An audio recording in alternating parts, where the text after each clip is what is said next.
মানুষের প্রতি যদি আপনি অবিচার করেন, জুলুম করেন, দুনিয়াতে আল্লাহ নগদ শাস্তি দেন। একটা কথা আমি প্রায় সময় বলি, পৃথিবীর ইতিহাসে যত বড় জালিম ছিল, যত বড় বড় জালিম ছিল, আপনি সেটা কাবিল থেকে শুরু করেন। হাবিলের প্রতি কাবিল যে জুলুম করেছে, নিজের ভাইকে হত্যা করেছে, সেই জুলুমের কারণে তার পরিণতি, তার লাঞ্ছনা, তার অপমান, তার শাস্তি, দুনিয়াতে বেইজ্জতি আল্লাহ করেছেন না করেন নাই? প্রকাশ করে দিয়েছেন। ফিরআউন বনি ইসরাইলের প্রতি জুলুম করেছে, দীর্ঘদিন জুলুম করেছে, নিজেকে রব দাবি করেছে। আল্লাহ রাব্বুল আলামিন কিছুদিন ছাড় দিয়েছেন। আল্লাহ বলেছেন ওয়ামলি লাহুম ইন্না কাইদি মাতিন, আমি ছাড় দেই, ঢিল দেই, বড়শিতে মাছ ধরার মতো। যদি বেঁধে যায় মাছ তো ছেড়ে দেয় সুতা, মাছ লাফাইতে থাকে, মনে করে আমাকে তো ছাড়াই দেওয়া আছে, কেউ তো টানতেছে না। আল্লাহ সবসময় টানেন না। ইন্না কাইদি মাতিন, যখন টান দেন সেটা অনেক শক্ত টান হয়, ছুটার কোনো সুযোগ থাকে না। অসংখ্য জালিমকে আল্লাহ পাকড়াও করে আমাদের চোখে আঙ্গুল দিয়ে দেখায় দেন, কিন্তু আমরা তারপরে বুঝি না। ফিরআউনকে আল্লাহ তাআলা পাকড়াও করেছেন না করেন নাই? এরপরে আপনি দেখেন জুলুম, অবিচার যখন আবু জাহাল, আবু লাহাবরা করেছে, আল্লাহ তাআলা ছাড় দিয়ে রেখেছেন। বহুদিন করেছে, খেলেছে দুনিয়াতে, আল্লাহ তাআলা পাকড়াও করেছেন। কাউকে একটু পরে ধরেন, কাউকে একটু আগে দেন। ইমানদারদের ইমানের পরীক্ষা করেন, কিন্তু চূড়ান্ত পরিণতিতে জালেম জুলুম করে হাসতে হাসতে দুনিয়া থেকে চলে যাবে, কোনো বিচার হবে না। একজন জালিমের ক্ষেত্রে এটা কোনোদিন সম্ভব হয় নাই, হবে না, হয় নাই এবং হবে না। নবী সাল্লাল্লাহু আলাইহি ওয়াসাল্লামের ওয়াদা, জুলুম, অবিচার, অত্যাচার, লুণ্ঠন এবং দুঃশাসন, অপশাসন, মানুষের প্রতি মানুষকে কষ্ট দেওয়া, এই কাজগুলো যারা করে আল্লাহ তাআলা তাদেরকে দুনিয়াতে শাস্তি দেন, আখিরাতে তো আছেই। প্রিয় ভাইরা আমার, আমরা প্রত্যেকে যদি নিজের হিসেবটা করি যে আমি আমার অধীনে কার প্রতি জুলুম করার মতো আছে। ইয়াং মানুষ 2-4-5 বন্ধু মিলে হোটেলে খাইতে গেছেন, মেসিয়ারকে ডাক দিচ্ছেন, টোনটা কি থাকে তখন বলেন? টোন থাকে তখন ধমকের টোন। এই চা নিয়ে আসো, আরে কতক্ষণ বললাম, এখনো সময় হয় না, কেন শোনো না? 2-4-5 জন একসাথে থাকলে গায়ে একটু গরম গরম লাগে, তাই না? বাসে উঠছেন 4-5 বন্ধু মিলে, বিশেষ করে যুবকরা, তখন শরীরে একটা ভাব আসে, তাই না? মানে তখন ধরাকে সরা মনে করেন, এরে ধাক্কা দিচ্ছেন, ওরে ধাক্কা দিচ্ছেন, কাউকে দেখার সময় নেই। হ্যাঁ, কন্ট্রাক্টর বেটারে ডাক দিচ্ছেন, টাকা যা দিচ্ছেন, বেচারা কিছু বলার সাহস নাই। কে আবার কি কোনো কথা বলবি নাকি? না ভাই, কোনো কথা নেই, যা তাহলে চলে যা। এরকম একটা ভাবসাব থাকে কি থাকে না? এগুলো কিন্তু সব জুলুম হচ্ছে। আপনি অবিচার করছেন, আপনি কষ্ট দিচ্ছেন, অন্যায় আচরণ করছেন, গায়ের জোর দেখাচ্ছেন, বন্ধু কয়েকজন মিলে গেছে, শুনলে ভাব চলে আসছে। এরকমগুলো আমাদের মধ্যে আছে না নাই? এই একই যুবক যখন একা একা চা দোকানে যায়, তখন কিন্তু বিড়ালের মতো বলে, মামা 1 কাপ চা দেন। ঠিক না ঠিক? ওই যুবকই যখন একা একা বাসে ওঠে, তখন আস্তে করে ভাড়াটা ঠিকঠাক মতো দিয়া ভদ্রলোকের ছেলের মতো দাঁড়ায় থাকে, ঠিক না? যখন 5-6 দোস্ত সাথে থাকে, তখন শুনলে ভাব চলে আসে। এই ভাবের চোটে যৌবন কাল থেকে কত রিক্সাওয়ালা, কত চা দোকানদার, কত বাস কন্ট্রাক্টর, কত কাজের মানুষ, কত গরিব মানুষ, কত দুর্বল, কত অসহায়, কত মানুষকে ধমক দিয়েছেন, ধাক্কা দিয়েছেন, চোখ রাঙিয়েছেন, অপরাধ করেছেন, জুলুম করেছেন, গায়ের জোর দেখিয়েছেন। সবগুলো হিস্ট্রি যদি একত্র করা হয়, তো দেখবেন আমল নামার ভিতরে হাজার হাজার জুলুম ভরে আছে, ঠিক না ঠিক? জটিল একটা বিষয়, জটিল একটা বিষয়। ভাইরে, ইমানদারকে আল্লাহ রাব্বুল আলামিন বান্দার হকের ব্যাপারে অনেক সাবধান হতে বলছেন, অনেক সাবধান, অনেক সাবধান। আপনি আল্লাহর 10টা হুকুমের নাফরমানি করেছেন, মাপ চেয়ে ক্ষমা পাবেন আশা করা যায়। একজন অসহায় মানুষের প্রতি জুলুম করেছেন, ধাক্কা দিয়েছেন, এটা মাপ পাবেন কিনা কিয়ামতের ময়দানে এই আশা খুবই ক্ষীণ। কারণ এটা আল্লাহর আদালতে আল্লাহ নিজে বিচার করবেন না, এটা চলে যাবে বান্দার কাছে। বান্দার কাছে আল্লাহ পাঠিয়ে দিবেন, সে কি বলে দেখো। আর সেদিন এমন একটা ব্যাপার হবে, একজন সাধারণ রিক্সাওয়ালাকে অযথা একটা ধাক্কা দিচ্ছেন, 5টা টাকা গায়ের জোরে কম দিচ্ছেন তর্কাতর্কি করার কারণে, ধমক দিয়ে একটা মানুষকে অবিচার করেছেন। সেদিন কিন্তু ওই রিক্সাওয়ালাকে যদি বলেন, মামু বুঝি নাই, তখন অহংকারের চোটে করে ফেলছি, আজকে মাফ করে দাও, পাও ধরলেও কিন্তু মামু সেদিন মাফ করবে না। কারণ সেদিন সবাই ইয়া নফসি ইয়া নফসি, শুধু আমল দরকার, একটা সওয়াব পেলে একটা কদম আগায় গেল, জাহান্নাম থেকে সরে গেল। ইয়াউমা ইয়াফিরুল মারউ মিন আখিহি ওয়া উম্মিহি ওয়া আবিহি, সেদিন বাপ থেকে, ভাই থেকে, স্ত্রী থেকে, একে অন্য থেকে পলায়ন করবে, সবাই নাফসি নাফসি করবে, কেউ কাউকে ছাড়বে না। এই জন্য জুলুমের সমস্ত মামলা দুনিয়াতে সেটাকে ভ্যানিশ করে, ফিনিশ করে, নিষ্পত্তি করে তারপরে যেতে হবে ইনশাআল্লাহ। কারোর প্রতি জুলুম করব না তো ইনশাআল্লাহ। যদি কখনো হয়ে যায়, মাপ চাওয়া শিখতে হবে। ইমানদারের একটা বড় গুণ হলো মাপ চাওয়া। বারবার মাপ চাইতে হবে, রিপিটেডলি মাপ চাইতে হবে।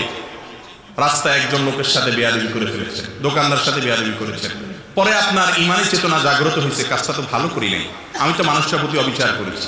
একা একা যান, যা মাপ চাই আসেন। বন্ধুদের সামনে যদি তার সাথে বেয়াদবি করেন, বন্ধুদের সামনে মাপ চাইবেন এবং নিজেকে ছোট করবেন, নিচের দিকে তাকিয়ে থাকবেন।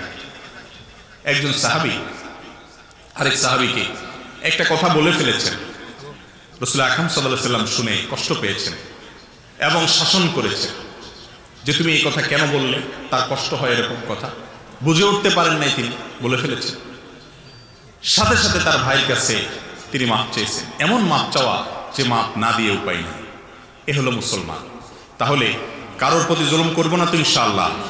বিশেষ করে আল্লাহ তাআলা যাকে যতটুকু পাওয়ার দিছে, আমাদের সমাজে আমরা দেখি যার যতটুকু পাওয়ার আছে সে সেখানে তার পাওয়ারটা খাটায়, পাওয়ার খাটাইয়া সে অন্যায় করে, অবিচার করে, জুলুম করে। যে যতটুকু পারে, যাকে আল্লাহ যদ্দুর পাওয়ার দিছে সে তদ্দুর জুলুম করে। কেউ বড় জালেম কারণ সে বড় পাওয়ার হোল্ড করতেছে, কেউ ছোট জালেম কারণ সে ছোট পাওয়ার হোল্ড করতেছে, আর কারোর সাথে পারতেছে না, বইয়ের উপরে করতেছে। ঠিক না ভাই? ঠিক। এটা অন্তত সবাই পারে, তাই না? অসহায় মানুষের প্রতি পারে। এগুলোর জন্য তওবা করবো তো ইনশাআল্লাহ। মনে রাখবো, একটি আচরণ খারাপ হবে, আল্লাহর কাছে পাকড়াও হবে। বারবার বলছি, ইমানদারের জন্য করণীয় কাজ, আপনি ইবাদত গুজার করলেন, জিকির আজকার, ওয়াজ শুনলেন, ওয়াজ করলেন, তেলাওয়াত করলেন, দান সদকা করলেন, এগুলো ভালো কাজ করেন, কিন্তু আপনার দ্বারা উল্টাপাল্টা কি হচ্ছে, অপরাধ কি হচ্ছে, সেটা খেয়াল করেন। বহু নামাজি মানুষ আছে দেখবেন, নামাজ কালাম পড়ে, দায়টাই সবই আছে, কিন্তু আইল ঠেলে। ঠিক ঠিক না ভাই? ঠিক। আইল ঠেলে। তাইলে এই লোকটা বুঝতেই আছে না যে দিনদারি কি। তারে নামাজ কালাম থেকে জান্নাতে নিবে না, সে জানে না। সে জানে না বান্দার হক আল্লাহর হকের চাইতে অনেক ক্রিটিক্যাল, অনেক রিস্কি। এটার জন্য পার পাওয়া খুব কঠিন। এই আইল ঠেলার কারণে তার নামাজে তাকে জান্নাতে নিতে পারবে না, কুলাবে না। এই জন্য আল্লাহর হকের পাশাপাশি বান্দার হকের উপরে সচেতন হওয়া, কোনো মানুষকে জুলুম না করা। আবারও বলছি, পৃথিবীর ইতিহাসের কোন জালেম তার বিচার পাওয়া ছাড়া দুনিয়া থেকে যায় না। আমরা অনেক সময় বুঝি না, এক একজনকে আল্লাহ এক একভাবে বিচার করেন। কারোর ভেতরে ত্রাসের সৃষ্টি করে দেন, ভেতরে ভেতরে জ্বলে পড়ে কয়লা হয়ে যায়, উপর দিয়ে বুঝার কোনো সুযোগ থাকে না। কিন্তু আল্লাহর আযাবের কথা নবীজি ওয়াদা করেছেন, এই ওয়াদা সত্য, মহাসত্য, ব্যতিক্রম হওয়ার কোনো সুযোগ নেই। জালেমের বিচার আল্লাহ করেন, করে থাকেন, কিয়ামত পর্যন্ত করবেন। এই জন্য জুলুম থেকে নিজেদেরকে বাঁচিয়ে রাখবো ইনশাআল্লাহ। কারোর হক নষ্ট করব।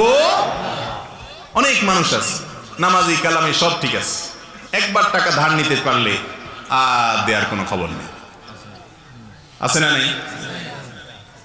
আর কোনোভাবে কেউ কাউকে চান্স পাইলেই হলো, ধাক্কা কিভাবে দেব, কিভাবে তাকে একটু ল্যাং মারবো, এই চিন্তা থাকে। কিন্তু আবার নামাজ কালামও পড়ে, কারণ হলো সে জানে না এই পাপ কত জঘন্য। আল্লাহ তাআলা আমাদেরকে বেঁচে থাকার তৌফিক দান করুন।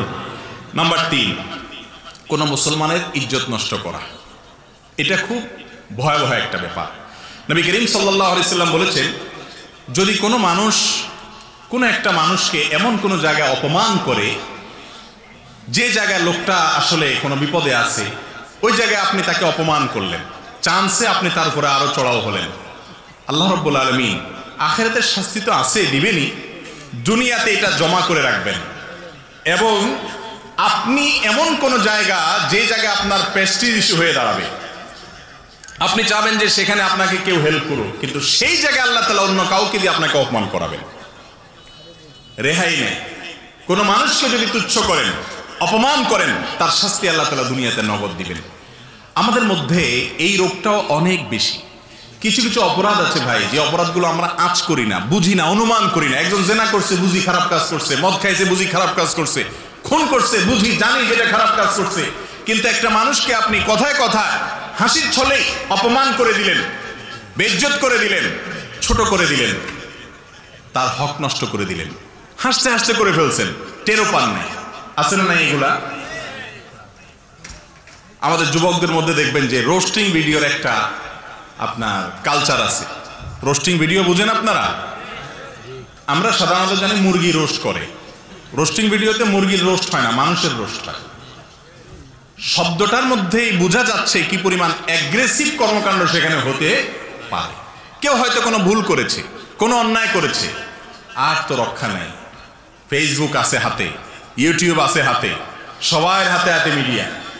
এবার তার ব্যাপারে এমন সব কথা, এমন সব কাজ, এমন সব অভিযোগ, হ্যাঁ দোষ করলে সেটা সংশোধন করতে হবে, সমালোচনা করতে হবে, তার নীতিমালা আছে শরিয়াতে, সেসব নেই। এবার রোস্ট করে তাকে, নাম দিছে রোস্টিং ভিডিও। আছে না নাই?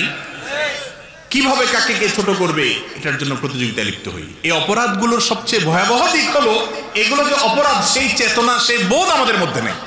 আপনি যদি অপরাধকে অপরাধ মনে করেন তাহলে তো তওবা তৌফিক হবে। আপনি তো এরকম হাজার হাজার মানুষের ইজ্জত নষ্ট করেছেন, অপমান করেছেন, আপনার খবরও নেই। বিশেষ করে কেউ যখন কোনো বিপদে পড়ে, জাতীয় কোনো ব্যক্তিত্ব, যে কোনো মানুষ, তো এবার ওই হাতি খাতে পড়লে যেরকম হয় আর কি, সবাই মিলে তার 14 গোষ্ঠী বলতে গিয়া যা না তাও বলি, আর ব্যঙ্গ, বিদ্রুপ, ঠাট্টা, গালিগালাজ, এগুলো তো আমরা মোটামুটি তখন জায়েজই মনে করি। এ রোগটা আমাদের মধ্যে আছে না নেই? কোনো মানুষকে কখনো অপমান করবেন না, কোনো মানুষকে কখনো বেইজ্জত করবেন না। নবী করিম সাল্লাল্লাহু আলাইহি সাল্লামের আখলাক ছিল, তার সামনে যখন কেউ কথা বলতো তিনি পরিপূর্ণ চেহারা দিয়ে কথা বলতেন, ঘাড় ফিরিয়ে কথা বলতেন না, কারণ এতে মানুষ মনে কষ্ট পায়। সে মনে করে যে আমাকে কেয়ার করে নাই, গুরুত্ব দেয় নাই। নবীজি সাল্লাল্লাহু আলাইহি সাল্লাম পরিপূর্ণ চেহারা দিয়ে কথা বলতেন, এই ছিল তার আখলাক। আজ আমাদের এগুলো আছে? লেবাস পোশাকে মুসলমান যতটা আছে, আচার আচরণে মুসলমান তার ধারে কাছে ওই সমাজে আকীদা সহি, আখলাক সহি নেই, আমল সহি, আখলাক সহি নেই। ঠিক না ঠিক? আল্লাহ তাআলা আমাকে, আপনাকে, আমাদের সবাইকে এই ত্রুটিটাকে সংশোধন করার তৌফিক দান করুন। আমরা প্রতিজ্ঞা করব আমাদের দ্বারা কোনো মানুষের অপমান যেন না হয়। ফেসবুকে ট্রলবাজি, এটা তো এখন যুব সমাজের কাছে সবচেয়ে পছন্দের আইটেম, তাই না? ট্রলবাজি মানে কি? এর নিয়ে হাসাহাসি, তামাশা, মশকরা। এটা ফেসবুকে কেন, অফলাইনেও নিজের দোস্তদের মধ্যে কাউকে পাইলেন আর অপমান করলেন, এগুলোকে আমরা বৈধ মনে করছি। মানুষ আজ পশুকে হার মানানোর প্রতিযোগিতায় নেমে গেছে। তাহলে এই অপরাধটা থেকে আমরা বেঁচে থাকবো। কারণ দুনিয়াতে যদি কাউকে আপনি বেইজ্জত করেন, আল্লাহ তাআলা আখিরাতের জন্য অপেক্ষা করবেন না, এটা তো আছেই। দুনিয়াতে আল্লাহ তাআলা পরবর্তী স্কোপে আপনি যেই জায়গায় এমন এক বিপদে পড়বেন যে আপনার পাশে কেউ দাঁড়াক চাবেন, ওই জায়গায় আল্লাহ আপনাকে আঘাত দেবে না, কাউকে দিয়ে রক্ষা হবে না। ওই বিপদ, একজনের বেইজ্জতের প্রতিশোধ আল্লাহ তাআলা দুনিয়াতে নেন, নগদ শাস্তি হবে। এই জন্য অপরাধ থেকে বেঁচে থাকবো। আল্লাহ আমাদেরকে বাঁচার তৌফিক দান করুন। 4 নম্বর হলো আত্মীয়তার সম্পর্ক ছিন্ন করা। আত্মীয়তার সম্পর্ক যদি কেউ ছিন্ন করে, সেই সম্পর্কে আবু বকর রাদিয়াল্লাহু তাআলা আনহু বর্ণিত একটা হাদিস আমরা পাই, আবু দাউদে বর্ণিত হয়েছে, তিরমিজিতে বর্ণিত হয়েছে। নবী সাল্লাল্লাহু আলাইহি ওয়াসাল্লাম বলেছেন, মা মিন যামবিন আজদারু আন ইউআজ্জিরাল্লাহু তাআলা লিসাহিবিহি আল-উকুবা ফিদ দুনিয়া মা মা ইয়াদখিরু লাহু ফিল আখিরাহ মিসলাল বাগি ওয়া কাতিয়াতির রাহম। জুলুম একটা কথা বলেছি, এর পাশাপাশি আত্মীয়তার সম্পর্ক ছিন্ন করা, এটা এমন একটা অপরাধ, এই অপরাধের শাস্তি দুনিয়াতে পাওয়ার হকদার অনেক বেশি। আল্লাহ দেরি করেন না, তাড়াতাড়ি দিয়ে দেন দুনিয়াতে, আখিরাতে একটা রিজার্ভ রেখে। এই হাদিসে স্পষ্ট বলেছেন নবী সাল্লাল্লাহু আলাইহি ওয়াসাল্লাম, আখিরাতের শাস্তি রিজার্ভ রেখে, ওটা তো আছেই, দুনিয়াতে আল্লাহ তাআলা খুব তাড়াতাড়ি করে শাস্তি দিয়ে দেন। এবং সবচেয়ে দ্রুত যেই অপরাধের শাস্তি পাওয়ার হকদার হয় বান্দা, সেটা হলো আত্মীয়তার সম্পর্ক ছিন্ন করা। আত্মীয়তার সম্পর্ক ছিন্ন, এটা নিয়ে বিস্তারিত কথা বলা দরকার, কিন্তু আমার হাতে সময় নেই। সংক্ষেপে শুধু এটুকু বলছি, আমাদের সমাজে বহু মানুষ আত্মীয়তার সম্পর্ক ছিন্ন করে বসে আছে, টেরও পায় নাই, খবরও জানাই তার যে সে একটা কবিরা গুনাহ করে বসে আছে। আত্মীয়তার সম্পর্ক রক্ষা করা কি সুন্নত না ফরজ? ফরজ, এমন একটা ফরজ যে আল্লাহ রাব্বুল আলামিন হাদিসে কুদসিতে আত্মীয়তার বন্ধনের সাথে আল্লাহ কথা বলেছেন, তাকে কথা বলার সুযোগ দিয়েছেন। সে তো সাধারণত কথা বলার ক্ষমতা নাই, কিন্তু আল্লাহ তাআলা তো যে কোনো কিছুকে কথা বলাতে পারেন।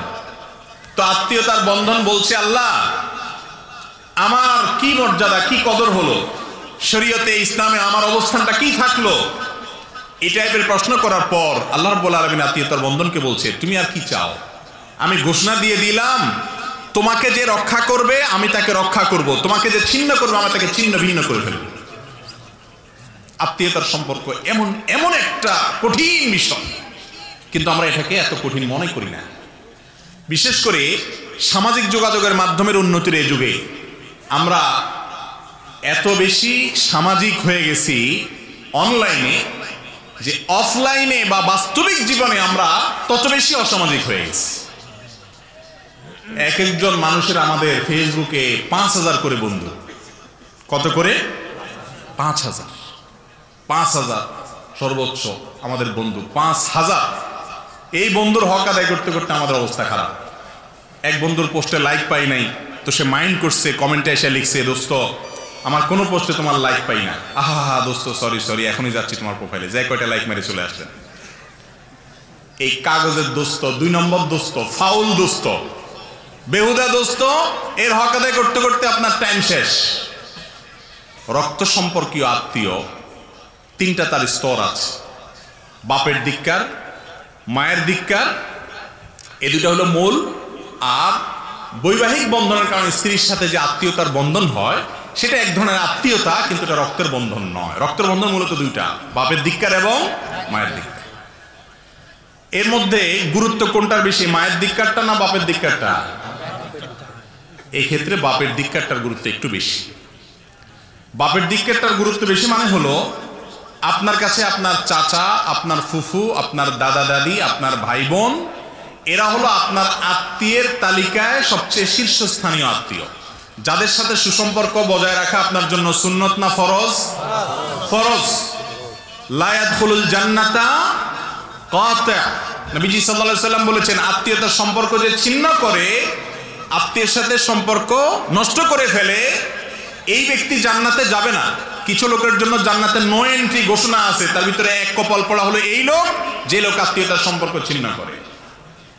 আর এটা একটু বেশি কঠিন। দেখেন, বেশিরভাগ ক্ষেত্রে চাচার সাথে ভেজাল হয়, ঠিক না ভাই? ঠিক।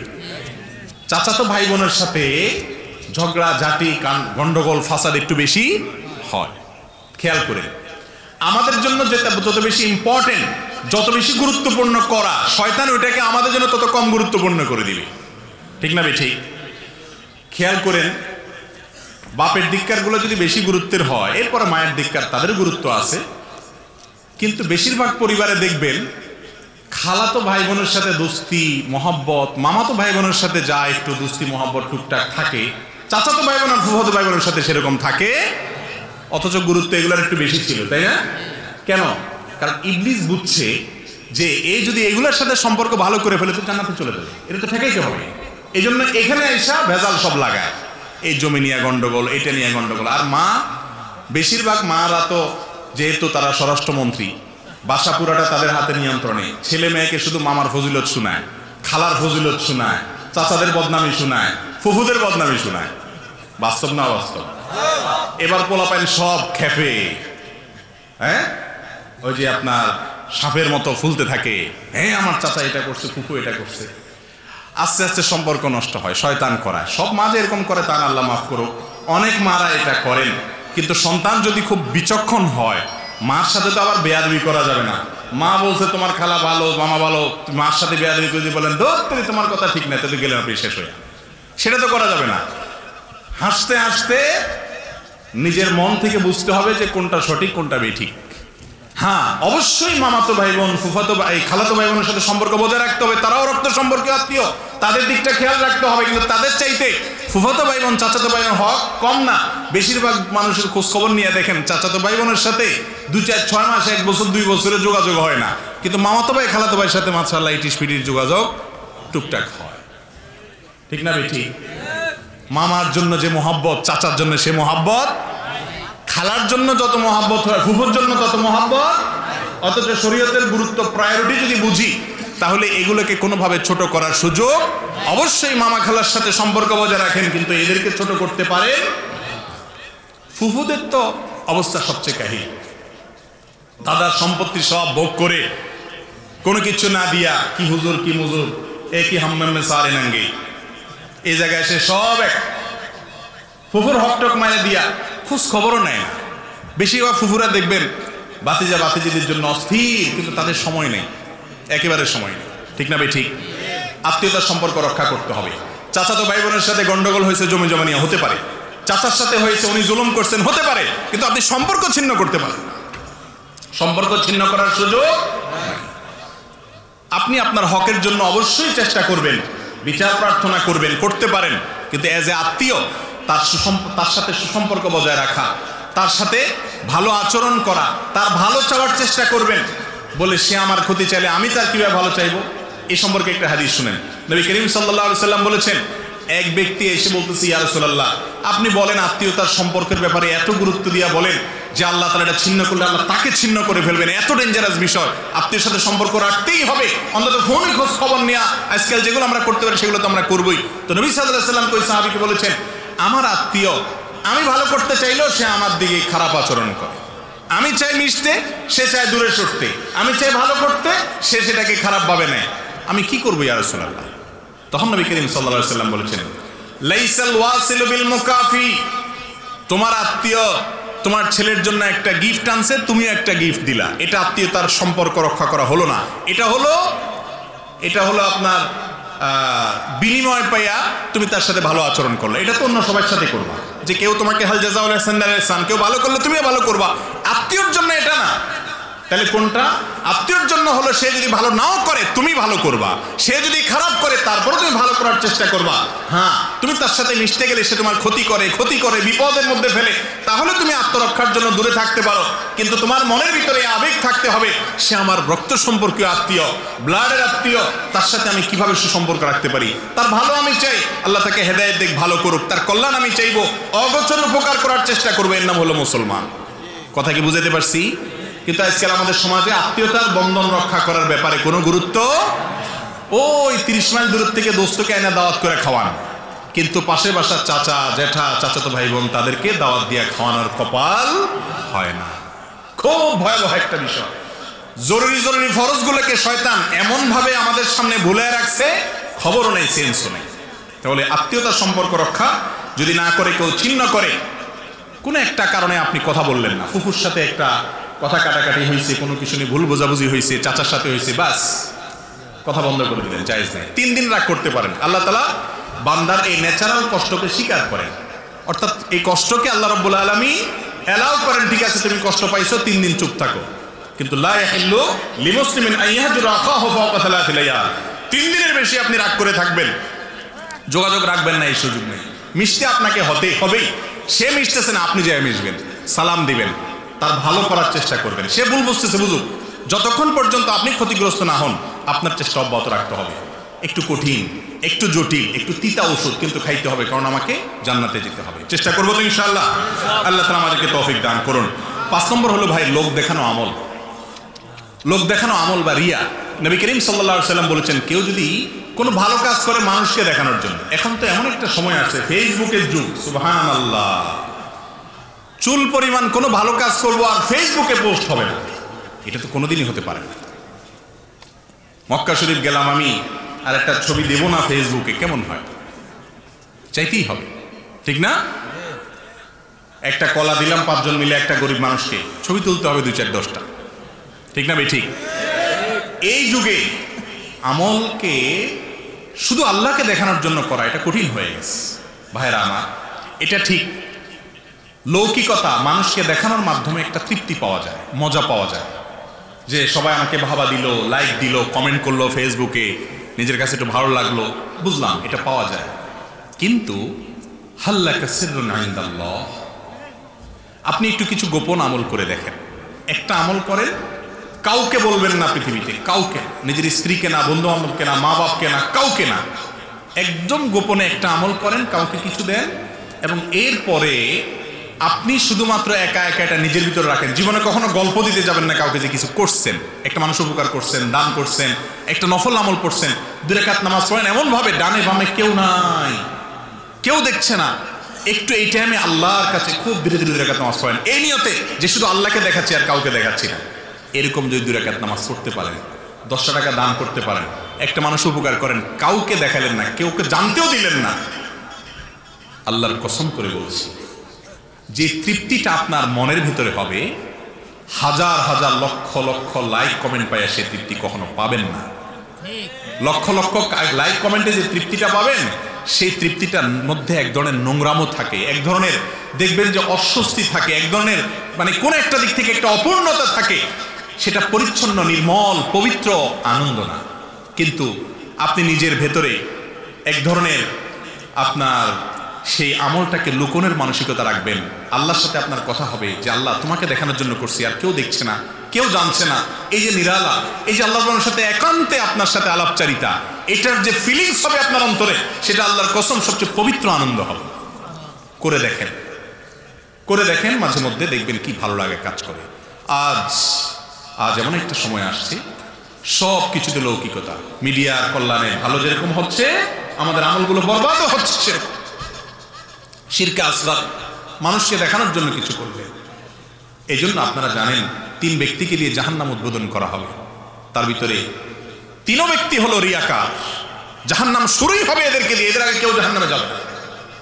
কারি তেলাওয়াত করে, সবাই বাহবা দেয়, আল্লাহু আকবার বলে, মাশাআল্লাহ বলে। আল্লাহ বলবেন অনেক সুন্দর সুর দিছিলাম, কেরাত ভালো পাঠটা কি করছো? বলবে আল্লাহ তোমার কালাম তেলাওয়াত করে আসছে। আল্লাহ বলবেন বুঝছি, বাবা পাওয়ার জন্য করছো, লাইক কমেন্ট বাবা সব পাইছো, জাহান্নামে যাও। আলেম সাহেব কি করে আসছো? হ্যাঁ আল্লাহ এই যে এত ওয়াজ নসিহত করছে, এত কিছু করছে। আল্লাহ বলবেন কি জন্য করছো আমি জানি, যে জন্য করছো সেটা হয়ে গেছে, জাহান্নামে যাও খালি হাত। মুজাহিদ জিহাদ করে আসছো, কি করে আসছো? আল্লাহ জীবন দিয়ে দিছে আপনার জন্য, জীবন আমার জন্য দাও না, বীর বাহাদুর এটা সেটা পাবা, সেগুলো পেয়ে গেছো, জাহান্নামে যাও।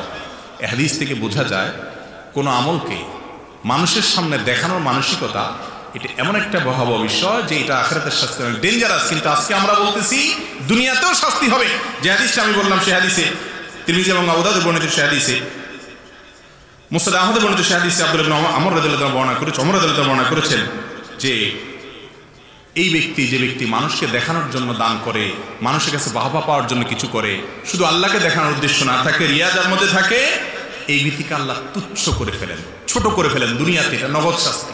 এমন ভাবে অপমান করেন, এমন ভাবে আল্লাহ তাআলা তাকে তং করে দেন, ছোট করে দেন, তার জীবনটা সংকীর্ণ হয়ে যায়, ছোট হয়ে যায়, অপমানিত থাকে, তুচ্ছ থাকে।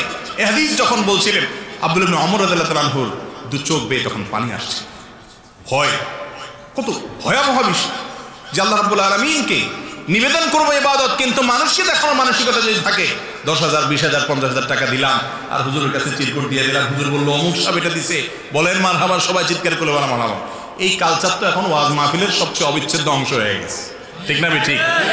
সেই মানুষ খুব কম যে মানুষটা দান করে বলে হুজুর কারোর কাছে বলার দরকার নাই, আমি যার কাছে বলতে চাচ্ছি সে আল্লাহ জানেন, আলিমুম বিযাতিস সুদূর। এ মানুষ পাওয়া যায় না। আমরা চেষ্টা করবো তো ইনশাআল্লাহ। প্রকাশ্যে দান করা ভালো যদি সেটা অন্যকে উৎসাহে দেওয়ার উদ্দেশ্যে হয়। আর যদি আমার একটা ভাবসাব আসবে, ডানে বামে তাকাবো, সবাই আমার মুখের দিকে তাকাবে, বাবারে অমুকে এটা দিছে, তো শেষ, সওয়াব তো পাইলেন না, বরং উল্টা শিরকে আসগরের গুনাহ করে আপনি জাহান্নামে যাবেন। নবী সাল্লাল্লাহু আলাইহি সাল্লাম বলেছেন দাজ্জালের ফিতনা এমন ফিতনা, কিয়ামত পর্যন্ত, পৃথিবীর শুরু থেকে নিয়ে কিয়ামত পর্যন্ত যত নবী রাসূল আসছেন সবাই তার উম্মতকে দাজ্জাল করে সতর্ক করে গেছেন। কিন্তু দাজ্জালের ফিতনার চাইতে ভয়ের ফিতনা হলো উম্মতের মধ্যে শিরকে আসগরের ফিতনা। মানুষকে দেখানোর যে পাপ, এটা এরকম ভয়াবহ আকারে ছড়িয়ে যাবে, আজকে এটা ছড়িয়ে গেছে। এটার শাস্তি দুনিয়াতে হয়ে থাকে। আল্লাহ তাআলা আমাদেরকে ইখলাসের সাথে সব কাজ করার তৌফিক দান করুন। এবং 6 নম্বরের যে পাপ, যেটার কারণে দুনিয়াতে নগদ শাস্তি হবে, তা হলো আল্লাহর নিয়ামতের নাশুকরি করা। কেউ দুনিয়াতে কোনো নিয়ামতের নাশুকরি করলে আল্লাহ তাআলা দুনিয়াতে নগদ সেই নাশুকরির শাস্তি দেন। আখিরাতেরটা তো আছেই।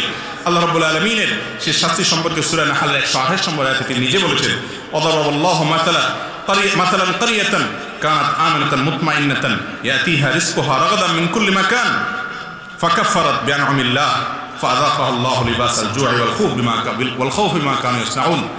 আল্লাহ রাব্বুল আলামিন এক সময় কিছু মানুষ আল্লাহর নিয়ামত পাওয়ার পর যখন অস্বীকার করেছে, নাশুকরি করেছে, আল্লাহর নিয়ামতের নিমকহারামি করেছে, আল্লাহ তাআলা তাদেরকে দারিদ্র এবং অভাব দিয়ে দুনিয়াতে নগদ শাস্তি দিয়েছেন, আখিরাতেরটা তো আছেই। এই জন্য কখনো আল্লাহর নিয়ামত পাওয়ার পর আমরা কি করব না, নাশুকরি করব না। যাই আল্লাহ দিয়েছেন সেটাকে শুকর আদায় করব। লা ইন শাকারতুম লাযীদান্নাকুম, আল্লাহ বাড়াই দিবেন নিয়ামত শুকর আদায় করলে। আর যদি ওয়ালা ইন কাফারতুম, কুফরি করলে নিয়ামত ছিনিয়ে নেবেন আর কঠিন শাস্তিও আছে। 7 এবং সর্বশেষ যেটা বলবো তা হলো মিথ্যা এবং বিশ্বাসঘাতকতা। এখানে 2টা পয়েন্ট একটা ভিতরে বলে ফেললাম, মিথ্যা এবং বিশ্বাসঘাতকতা। দুনিয়াতে যদি কেউ কারোর সাথে প্রতারণা করে, দুই নাম্বারি করে, বেঈমানি করে, এই মীর জাফর এবং বেঈমানদেরকে আল্লাহ তাআলা দুনিয়াতে নগদ বেইজ্জত করেন এবং শাস্তি দেন। আখিরাতেরটা তো আছেই, মিথ্যা যদি কয় একই কথা তার জন্য আছে। তাবরানীতে এই সম্পর্কে হাদিস বর্ণিত হয়েছে। নবী করিম সাল্লাল্লাহু আলাইহি ওয়াসাল্লাম বলেছেন, মা মিন যামবিন আজদারু আন ইউআজ্জিলাল্লাহু লিসাহিবি আল উকুবা ফিদ দুনিয়া মা মা ইয়াদখিরুহু লাহু ফিল আখিরাহ। আখিরাতের শাস্তি তো আছেই, এর পাশাপাশি যেই অপরাধের কারণে দুনিয়াতে নগদ শাস্তির হকদার হয় সেই পাপিষ্ঠ লোক হলো কাতিআতুর রাহিম, একটু আগে যেটা বললাম আত্মীয়তার বন্ধন ছিন্ন করা, এবং ওয়াল খিয়ানাত ওয়াল কিযব, বেঈমানি করা, নিমক হারামি করা এবং মিথ্যা কথা বলা। বেঈমানির অনেক ধরন আছে, একটা ছোট্ট ধরন বলি শুধুমাত্র, একেবারে সিম্পল। এর চেয়ে বড় বড় বেঈমানি আমরা করি, সেটা হলো আপনার কাছে কেউ কোনো কথা বলল।